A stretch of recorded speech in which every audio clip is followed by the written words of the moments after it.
Okay, so this is the western Cottonmouth. This is the only aquatic pit viper in the whole world. Now these guys have a nasty reputation of being a super aggressive snake, and they're really not that aggressive. And how they get that reputation is they sit and wait. Like even if you're walking past them, they will just sit there. So a lot of people step on them, and they open their mouth, which this guy hasn't done yet. But when on the ground, they get feel threatened. They open their mouth, and that's where the name Cottonmouth comes from. They have just a cotton white mouth. It's so awesome.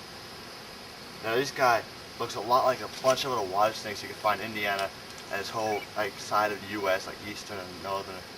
But this guy has a V-shaped head. I'm always talking about that with like the northern water snakes and stuff. And this guy has that V-shaped head that they don't. Another thing is he has an awesome stripe that runs down the side of his face on each side, which is like a black underline with like a kind of whitish color. Awesome snake. This is my favorite snake, the water moccasin, also known as the cottonmouth, and they have a lot of names. The gap mouth, the trap mouth, but it's an awesome snake.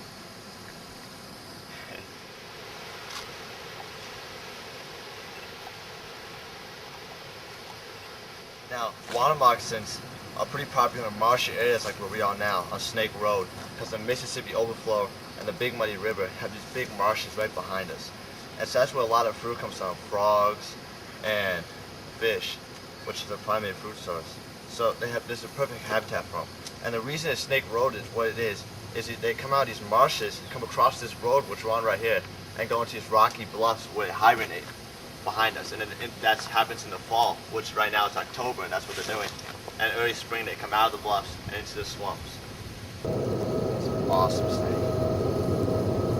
When they're young, they have a bright color to them and bright patterns. As they get older, that pattern turns more like this guy, and it starts to get darker.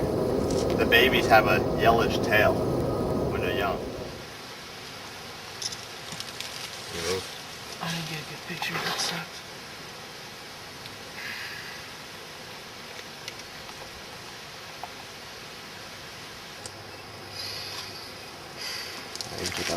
Like a bounty.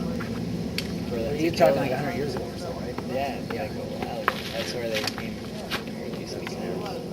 I didn't realize really till this year just how fragile rattlesnakes are, because in Brown County there's a nice population in Indiana and Brown counties, and we've seen a couple there.